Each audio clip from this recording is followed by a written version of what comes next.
Olá pessoal, sejam bem-vindos a mais uma aula do nosso segundo semestre do curso de Análise e Desenvolvimento de Sistemas da UEG, Campus Sankerlândia, disciplina Estrutura de Dados.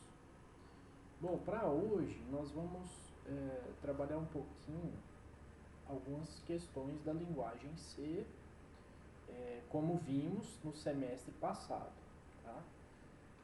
Vamos ver aqui as estruturas mais básicas de um programa em C, né, para vocês poderem fazer os trabalhos conforme a aula for sendo conduzida, tá? Bom, para relembrar então, todo programa em C, né, ele deve ser salvo em nome do programa, .c, e não .cpp, como aconteceu alguns probleminhas no semestre passado, tá? A sintaxe da linguagem C e da linguagem C++, ela é diferente, né? Então, o que nós estamos trabalhando, tanto no semestre passado que nós trabalhamos, quanto nós continuamos trabalhando nesse semestre, nesse bimestre, a linguagem C, tá bom? Então, aqui a gente tem as linhas iniciais, são as bibliotecas que a gente inclui para que o código possa funcionar, né? Para que ele possa usar itens dentro dessas bibliotecas para poder funcionar bem, tá? O comando que faz isso, essa inclusão, esse cerquilha include, tá? E entre sinal de menor e maior você coloca a biblioteca que você queira utilizar, tá? Essa, como vocês já sabem, é de entrada e saída de dados, né? Input e output, tá? Essa aqui tem a ver com outras questões, essa aqui tem a ver com valores booleanos, se eu não estou enganado, e essa aqui te permite trabalhar com algumas funções relacionadas a strings, tá? A strings que seriam cadeias de caracteres, tá? Bom, aqui como principal a gente sempre chama, né, entre aspas, a gente executa, né, o compilador do C, ele executa primeiro esse método main, e a partir desse método main os demais métodos podem ser chamados, podem ser executados também. Então, sempre a gente inicia com o cadastro, a declaração, né? Declaração de variáveis. E essas variáveis elas podem assumir duas possibilidades. Tanto variáveis que a gente chama de locais, que são usadas ali no próprio método e tudo mais, e as variáveis globais que isso te permite trabalhar com elas no âmbito, né, do programa como um todo. Ela não fica restrita a apenas aquela função, digamos assim. Como vocês já viram também, a gente tem a opção de declarar variáveis inteiras, variáveis char, tipo char, ou cadeia de caracteres, que aí a gente está falando de vetores, né, e tudo mais. Nós temos a possibilidade de declarar valores double, né, que seria ali o decimal, né, com vírgula e tudo mais. E nós temos mais adiante a estrutura em si, né, dos programas no caso, né. Esse programa, como eu falei para vocês em outra aula, seria um programa que faz o cadastro de determinadas pessoas conforme condições pré-estabelecidas, né. A proposta desse programa, na real, seria cadastrar pessoas que foram positivadas pelo Covid-19, para ficar ali armazenadas numa base de dados, né, da prefeitura, para que depois isso seja contabilizado, sejam gerados relatórios e tudo mais. Bom, essa estrutura do while, eu expliquei para vocês que primeiro ela executa algo, um bloco de códigos, e depois ela verifica se a condição permanece verdadeira.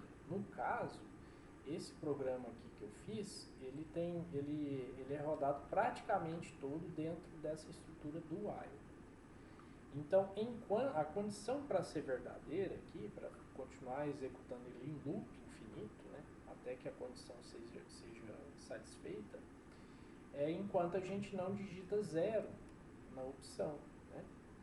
Se a gente digitar 1, 2, 3, 4, 5, né, 50, 100, 200, ele vai continuar executando o programa, lógico, né? Ele não vai ter todas essas opções, e aí ele volta para o menu inicial, mas ele não vai sair. Por quê? Porque a gente não digitou zero. Na linguagem C, costuma ser mais, como eu posso dizer, as comparações são mais, pelo menos a nível de aprendizado, na graduação, elas são mais simples, né? Tanto é que a gente coloca o número, né, o número inteiro zero como opção de saída, né, em vez de colocar um botão para se clicar e tudo mais. Mas isso é a título de aprendizado, né, para que o aluno possa pegar a lógica dos algoritmos, né, e tudo mais. Então, compreensível. Bom, alguns comandos que são usados, né, que eu falei para vocês já, são o system pause, né, que seria ali aquela pausa temporária no sistema até que você digite uma tecla. Isso serve para quê? Para a gente poder ver os resultados apresentados de acordo com os cálculos feitos na lógica de programação que você colocou no algoritmo. Né? Então, muitas vezes a gente usa desse recurso, desse artifício do system pause, para poder fazer uma pequena pausa, né, até que você pressione alguma outra tecla.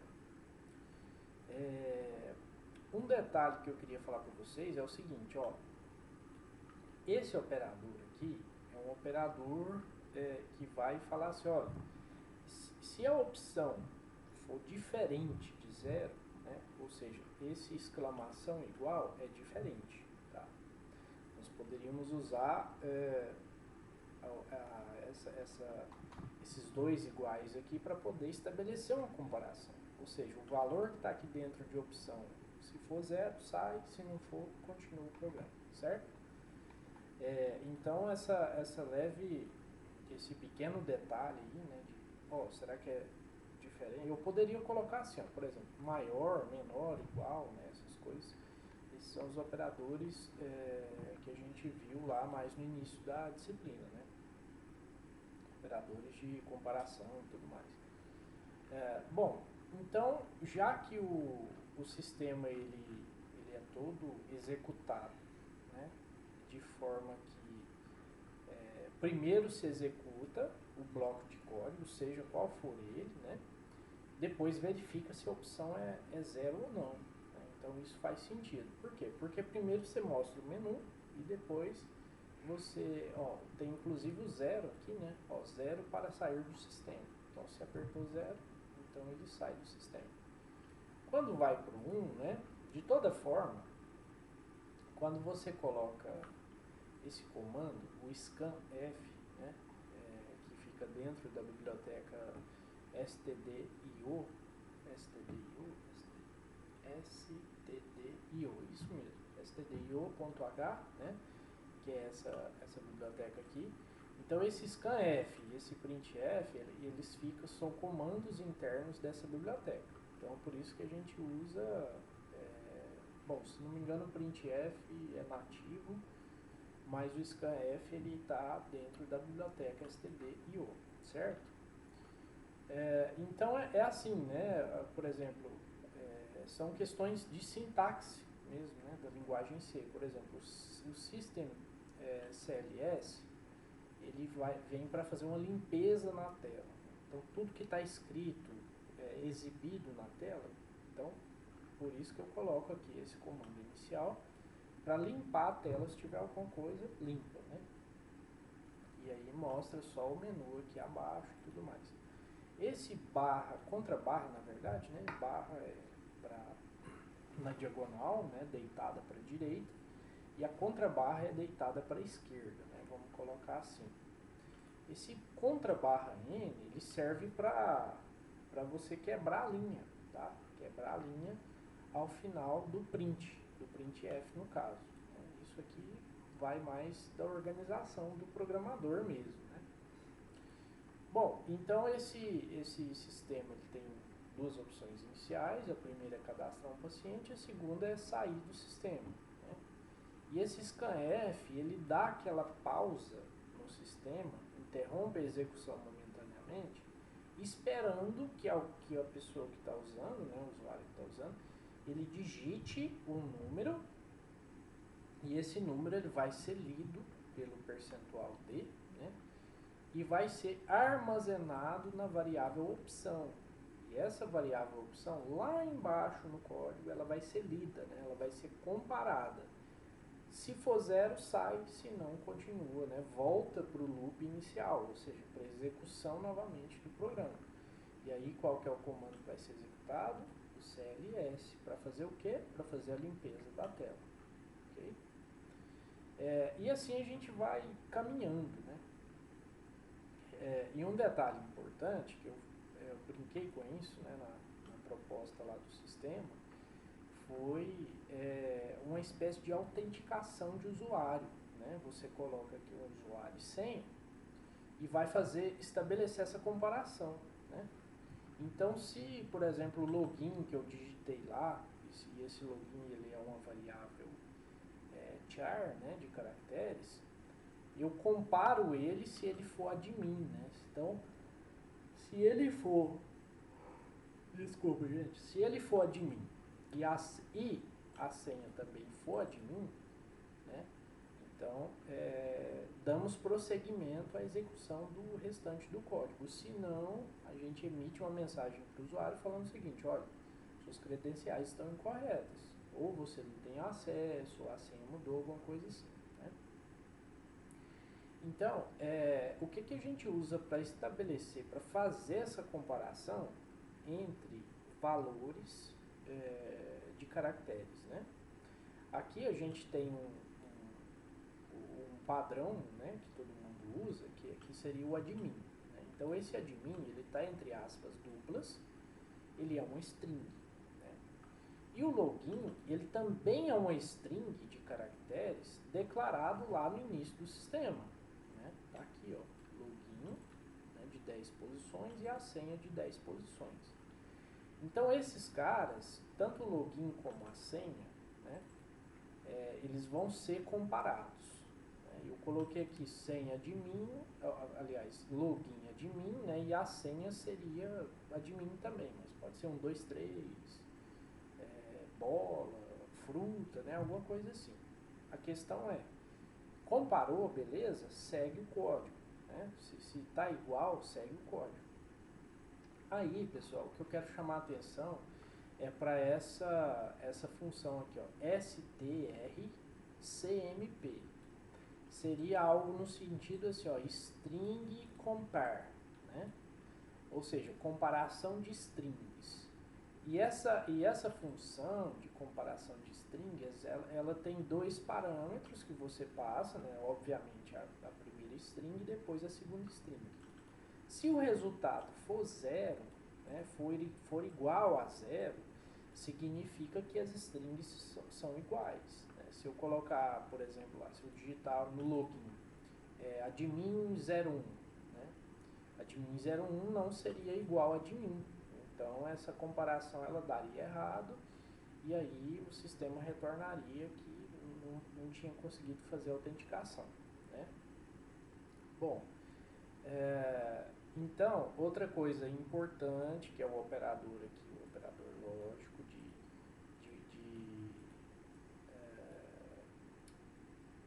operadores, aliás, tem que fazer essa distinção também. Os operadores, nós temos relacionais, lógicos e aritméticos. Aritméticos são aqueles que são das continhas, né, mais, menos e tal. Os lógicos são esses de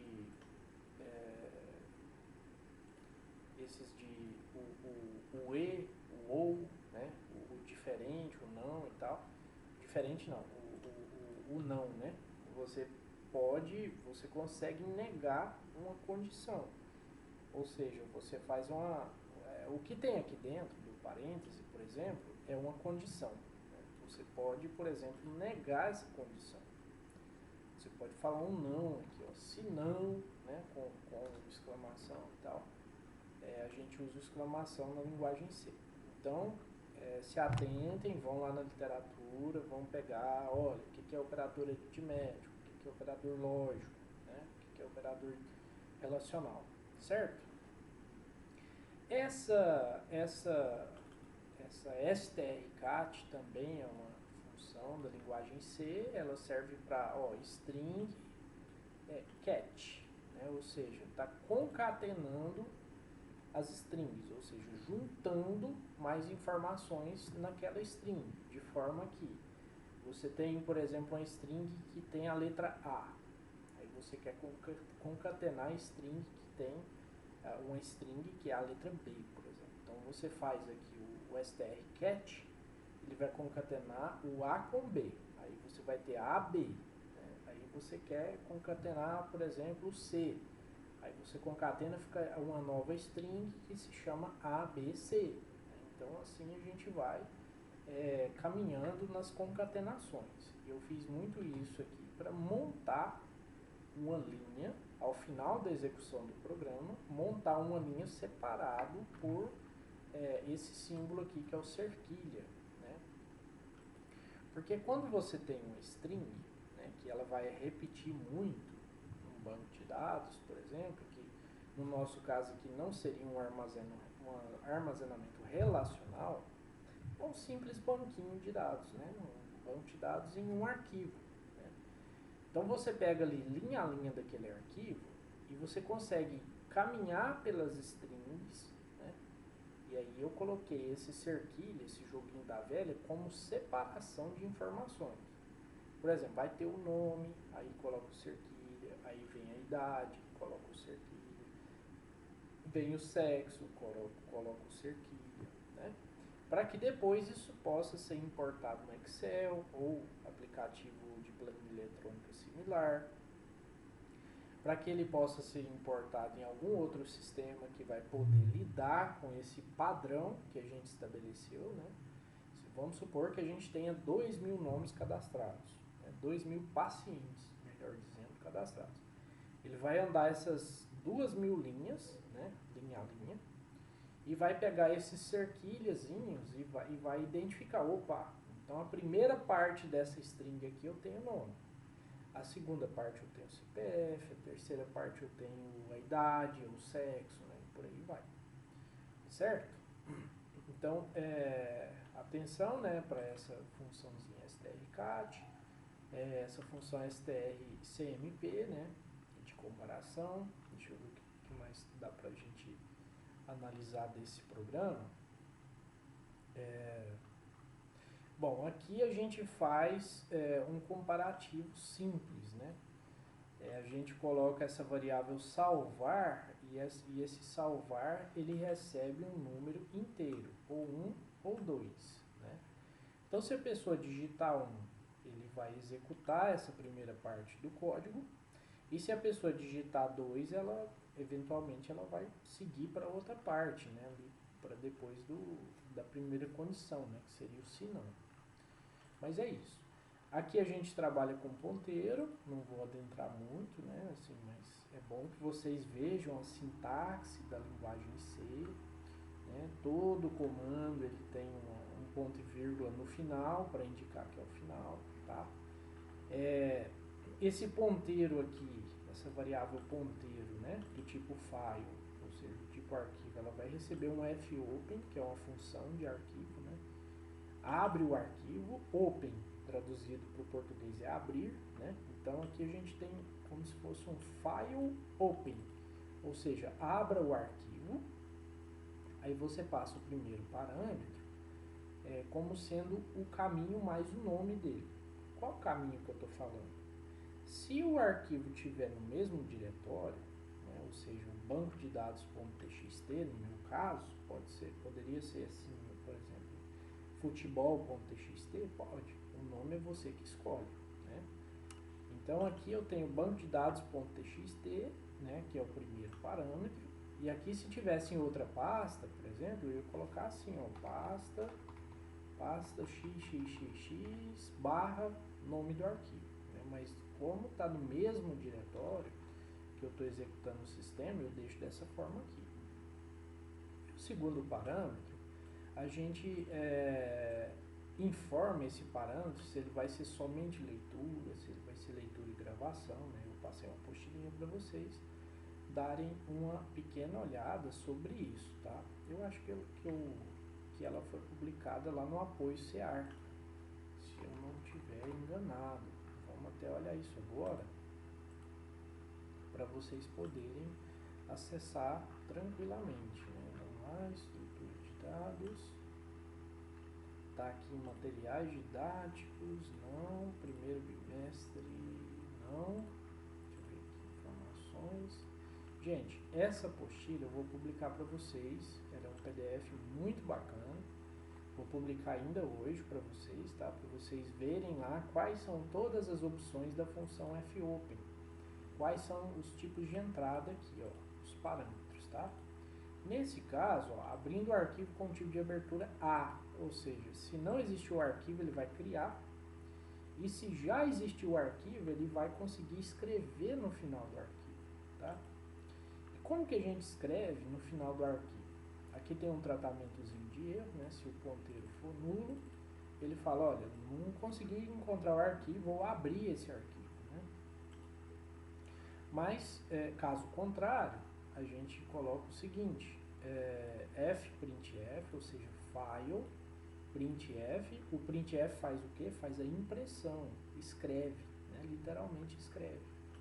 Então, file printf, escreva no arquivo, né? Aí você passa o parâmetro de que arquivo é esse, né? Aqui está pontearc, ou seja, ponteiro arquivo, que está aqui, ó, pontearc fopen arquivo x, né? Um arquivo, no nosso caso aqui, banco de dados.txt.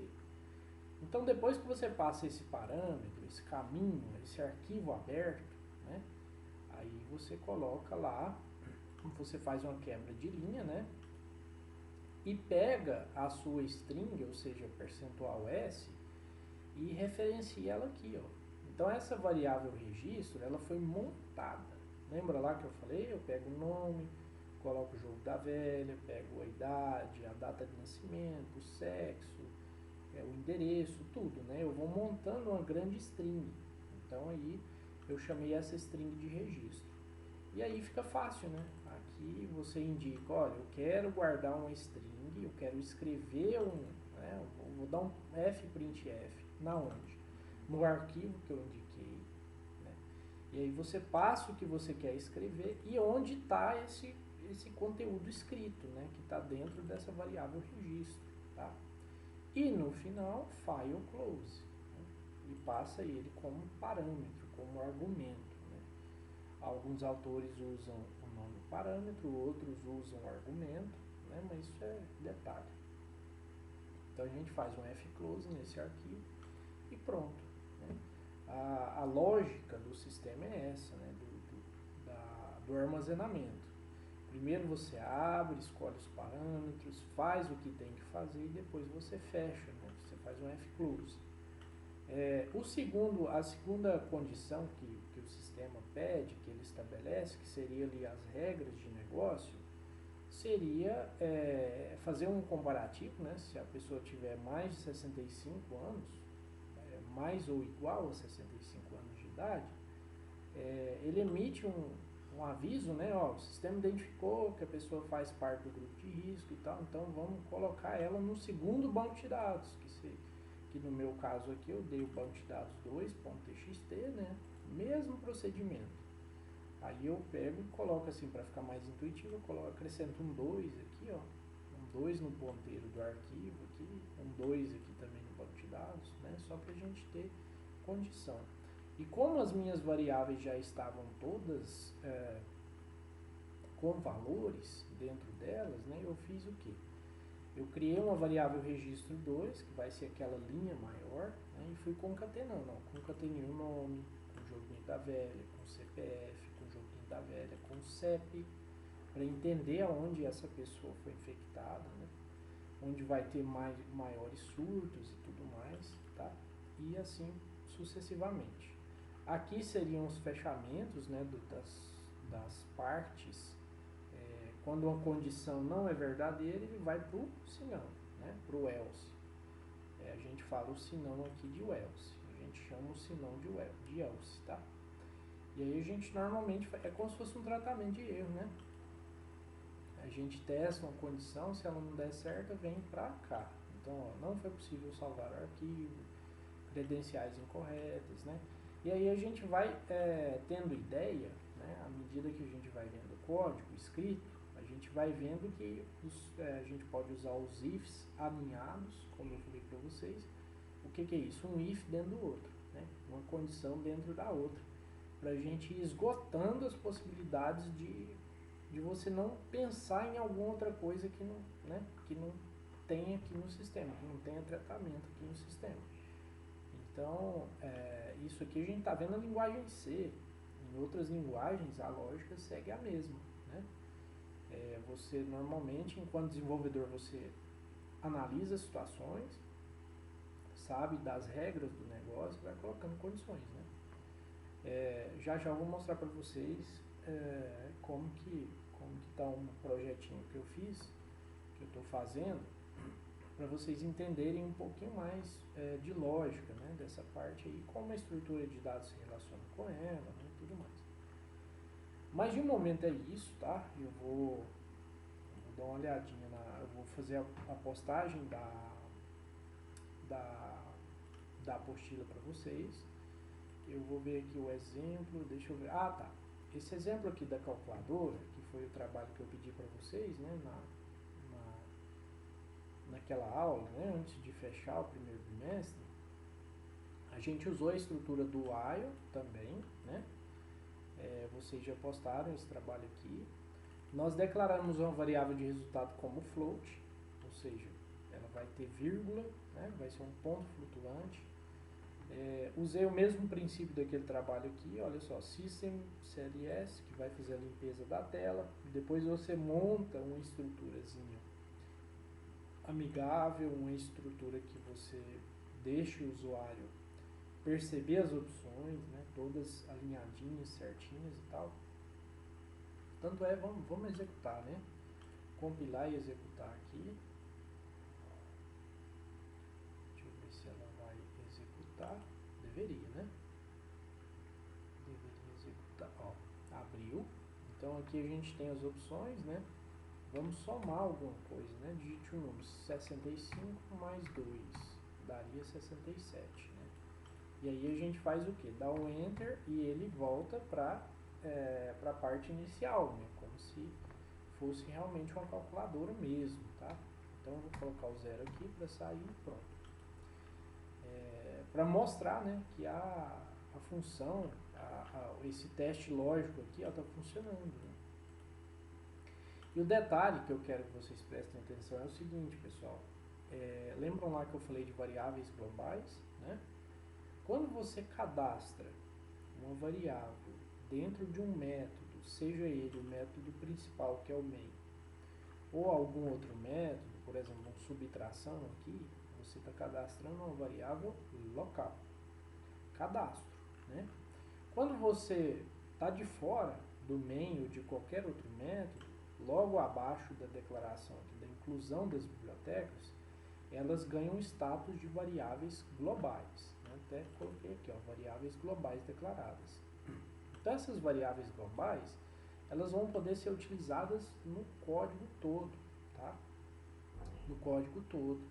Tanto é que se a gente armazenar em algum dos métodos algum valor dentro dessa variável, de alguma dessas variáveis, você vai conseguir pegar esse mesmo valor dentro de um outro método, dentro de qualquer outro método, aliás. Tá?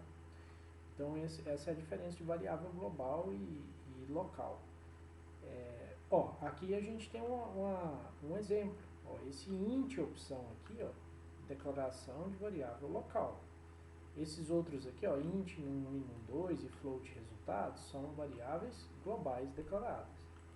Então, percebam a diferença. Depois eu gostaria que vocês pesquisassem como que é essa, em termos de memória, alocação de memória, em linguagem C, como que funciona essa se gasta mais memória, se não gasta, se é a mesma coisa, se não é, né? Faça um estudo, um complemento, vou deixar para vocês fazerem e na próxima aula vocês me retornem isso, tá? Com essa dúvida, com essa questão, com esse questionamento. Vocês vão me falar se tem diferença ou se não tem sobre essa questão de alocação de espaços na memória, quando é uma variável global, quando é uma variável local, certo? Bom, dito isso, nós executamos aqui, nós compilamos, né, novamente o programa, compilamos e executamos. Lembrando que compilar, o sistema ele faz um pente fino no código, vê se está correto, se não está faltando nenhuma pontuação, um ponto e vírgula faltando, uma vírgula, alguma coisa assim, uma aspas, e aí ele fala, olha, está tudo bem, gerou o executável, né? Empacotou isso no executável, todo esse código no executável, e aí já se executa logo em seguida. Então essa opção de executar e compilar, ela serve para isso. Só que o compilar é exatamente isso que eu falei para vocês, né? Ele compila. Compila você pega o código, faz uma revisão, vê se não tem nada de errado e gera o executável. Por quê? Se faltar uma vírgula, o sistema vai dar erro, né? Ele não vai poder ser executado com exatidão, digamos assim.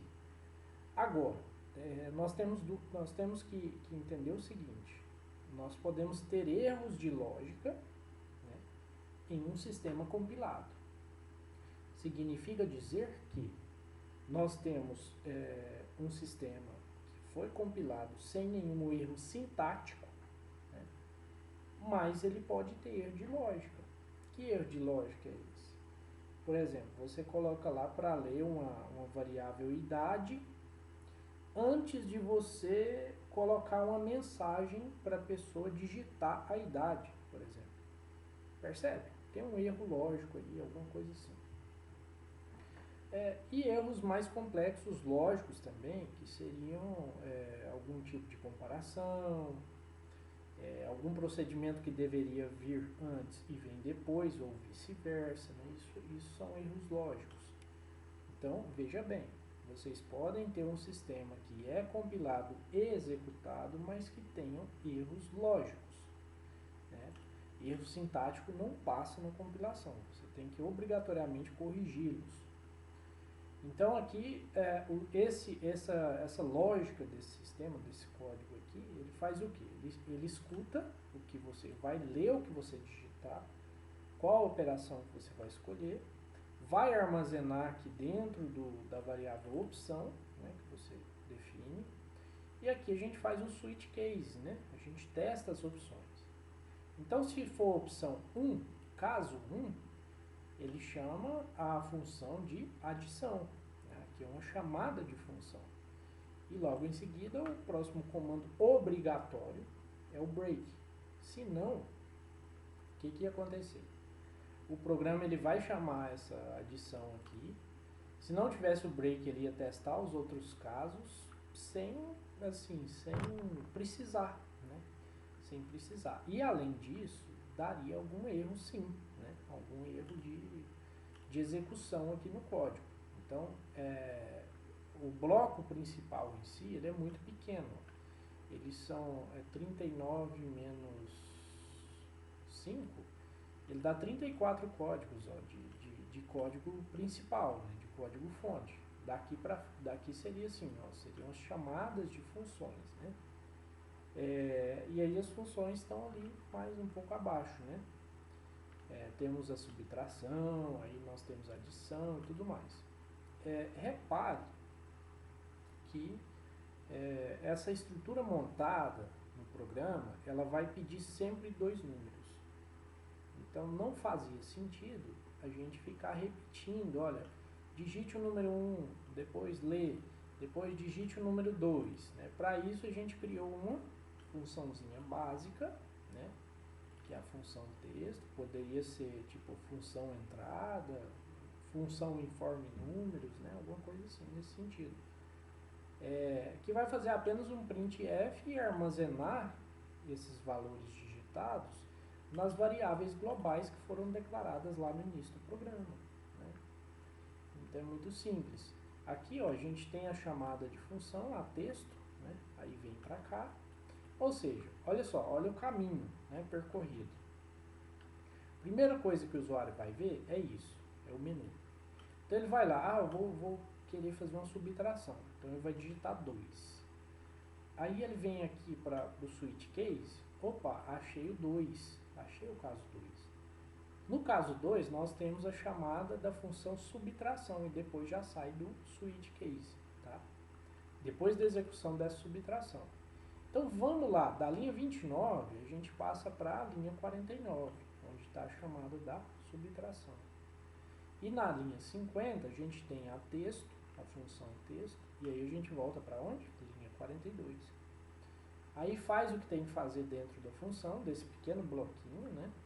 Faz o printf e o scanf, beleza? Né? Printf e scanf de novo, e aí vai para a próxima linha de execução, ou seja, é de fato onde será feita a operação matemática, né? No 1 e no 2, agora, né, na execução da linha 51, elas já estão com alguns valores que foram digitados via teclado, né? E a gente consegue acessar elas aqui porque elas foram declaradas de forma global, tá? Bom, e o resultado dessas operações, todas são a mesma lógica, né? No 1 menos no 2, no 1 mais no 2, no 1 dividido por no 2, no 1 multiplicado por no 2, né? E isso é armazenado dentro da variável resultado. Aqui abaixo a gente apenas faz referência a ela, né? Ó, resultado aqui, que seria dentro do comando printf, tá? Agora, o exercício que vai ser passado para vocês é o seguinte. Vocês vão pegar esse projetinho que está pronto, esse trabalhinho que eu pedi, que foi assim a calculadora, e vão pensar numa forma, ou seja, vocês viram os dois códigos, né? Vocês viram o código que trabalhou com arquivo, e agora vocês viram o código que trabalhou a calculadora. O que eu peço para vocês?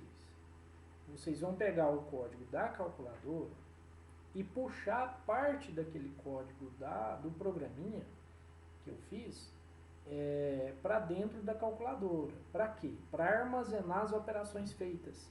Tá? É como se fosse um registro do que foi feito.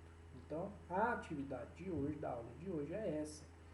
Vocês vão pegar partes daquele código, onde está lá o ponteiro arquivo e tal, o armazenamento e tal, né? Vão pegar o fprintf, né, para fazer a escrita dessas operações matemáticas dentro do arquivo, né? Vocês vão bolar uma forma de fazer essa escrita de operações matemáticas lá dentro. Ou seja, primeira coisa, o usuário escolheu adição, né? Aí vocês vão registrar dentro desse arquivo, olha, o usuário pressionou a opção 1 e a opção 1 corresponde a soma, adição, alguma coisa assim. O segundo passo que vocês vão ter que gravar nesse arquivo, né, a cada interação do usuário é o quê? Ele digitou tal número e tal número. Próximo passo, o sistema calculou a soma, deu tanto, né? Final da execução dessa operação. E aí é um loop, né? Vocês vão ter que implementar um loop. O loop é uma execução infinita até que uma condição, a condição do loop seja falsa. Ou seja, vocês podem implementar lá a condiçãozinha, ó, apertou 0, sai. Né? Apertou 0, sai.